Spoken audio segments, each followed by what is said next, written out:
Hello everyone! Ayan, happy Sunday po sa ating lahat. And for today's video, ayan, magluluto po tayo ng ginisang sitaw na may konting pork at magpiprito din po tayo ng isdang dalagang bukid. So tara na guys, at samahan niyo po ako magluto and enjoy watching po. So ayan nga sa ating kawali, naglagay lang ko ng asin at nilagay na natin yung ating pork dyan. So sasangkutsahin lang po natin as usual itong ating pork hanggang mag golden brown po ng katulad ng ganito. Ayan. So, bawasan lang po natin ng mantika at medyo marami gawa nga ng medyo mataba yung ating pork. Tapos mag-start na po tayong magisa nitong ating bawang at nitong ating sibuyas. Ayan. So, halu-haluin lang po natin iyan hanggang lumabas yung aromatic nitong ating ginigisang bawang at sibuyas. And then, pwede na rin po nating isama dyan yung ating pork sa paghalo. Ayan. Masarap po talaga pag medyo kini-crispy-crispy po yung pork. Ayan. Tapos, maglalagay lang po tayo dyan ng konting toyo. Kasi ginisa lang naman, di naman po adobo. Tapos, lagay na tayo ng pamintang durog. At halu-haluin na naman po uli natin iyan.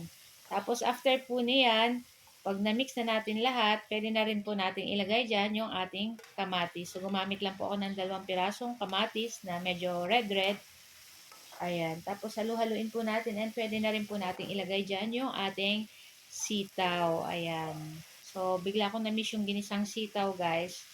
Tapos, naglagay lang tayo ng konting tubig. Mamaya magdadagdag na lang po ulit tayo kung medyo kulang pa yung sabaw-sabaw. So, lulutuin lang po natin yung ating sitaw dyan kasi yung ating pork dyan, yung ating mga sangkap, luto na po yun. So, itong sitaw na lang ang ating lulutuin. Kaya, madali lang naman po yung maluto.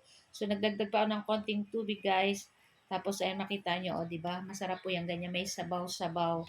So, pagkaluto po nitong ating ginisang sitaw, ayan, before that, halu-haluin po muna natin. Naglagay din po pala ako dyan ng 1 teaspoon na sugar, kaya lang hindi ko na guys na videohan. Ayan, para mas masarap at, ayan, katakam-takam itong ating ginisang sitaw. So, ayan, okay na rin to guys. Pwede na nating patayin yung apoy. So, sa ating kawali naman, maglagay tayo nitong ating mantika.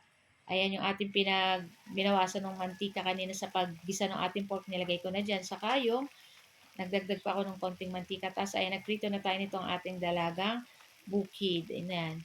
So, hindi ko na guys na video ng paglagay ng ano kasi masyadong matalamsik. Ayan, medyo malayo tayo sa mantika. At mahirap na baka matalsikan tayo. Ayan, so binaliktad-baliktad ko lang itong ating isdang dalagang bukid. Masarap po itong sweet and sour or kahit prito, masarap po iyang ganitong isda. Kahit paksiw po, ayan, masarap ang ganitong dalagang bukid. Medyo mahal-mahal nga lang, ayan. So guys, ayan, ito lang po ang ating video today at sana po ay nag-enjoy kayo. Huwag niyo po sanang kalimutan mag-like at mag-comment at pa-share na rin po ng ating video. So guys, thank you for watching. Ciao! Bye!